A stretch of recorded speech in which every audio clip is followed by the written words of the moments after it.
The domain, very important for us. The domain of a graph is a set of all the first numbers of the order pairs, which means it's the x values. Which x values can this graph deal with, or is this graph defined over? The range, on the other hand, is all the y values, the second numbers of the order pair. All right. So all the values that the vertical axis take compared to the horizontal axis. So if we want to say the domain and range just here of y equals x squared plus 3, often it helps to do a quick graph sketch. So your graph knowledge is important. X squared plus 3 is a parabola shifted up 3 units. So that's the turning point at 0, 3. So hopefully clearly the domain, x is an element of R. Okay, so I can take all values because every value you can think of you can square. The range, on the other hand, well, the lowest value is 3 inclusive up to positive infinity. Okay, so my range are those values there. And my domain is all those values. All right. Remembering a function is a specific kind of relation. All right. So a function is a relation in which the x value of the order pair, there is only one y value possible.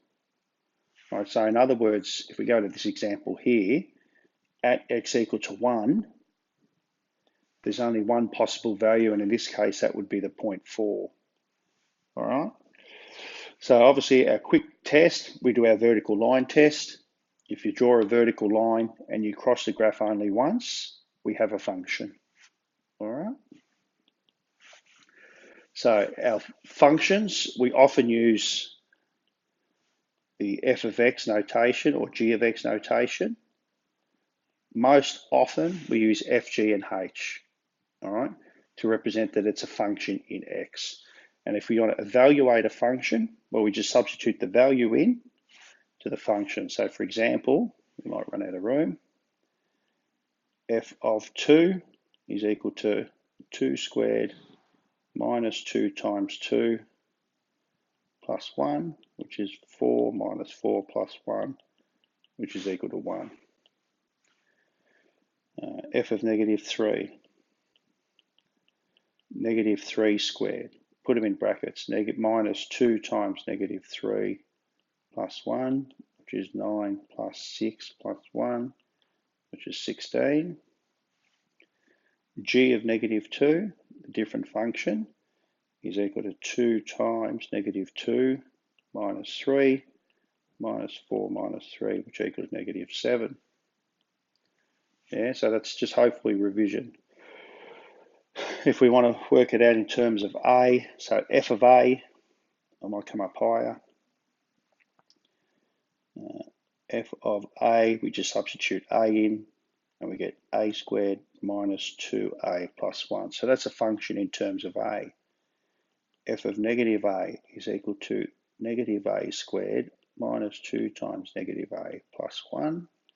Negative A squared is A squared, minus a minus is a plus.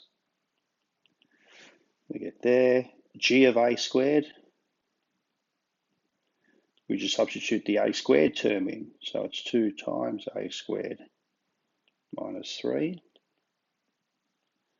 So if we just use brackets around everything, the chances of making a mistake are less. G of A minus 2 is 2 times A minus 2 minus 3. 2A minus 4 minus 3. F of 1 minus A. So we substitute 1 minus A squared minus 2 times 1 minus A plus 1. Please, this first term here, that is equal to 1 squared minus 2A plus A squared. Minus 2 times 1 is minus 2. Minus 2 times minus A is plus 2A plus 1. So let's group it. I've got an A squared there. Minus 2A plus 2A is 0. 1 plus 1 is 2 minus 2 is a squared. So that happens to simplify down to that term. All right, f of a plus g of a. I'll come over this side. What's f of a?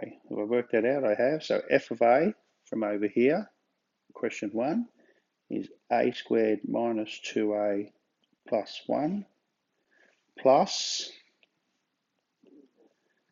g of a, which is 2a minus 3. So I get a squared.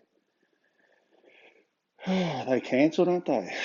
Plus 1 minus 3 is minus 2. All right. G of a minus f of a is going to be similar. In this case, we'll put g of a first, ta minus 3, minus, in bracket, f of a squared minus 2a plus 1, which is equal to 2a minus 3 minus a squared plus 2a minus 1. So I get minus a squared, 2a plus 2a is 4a, negative 3 minus 1 is negative 4. So we can obviously check all these things on our calculator if we define them in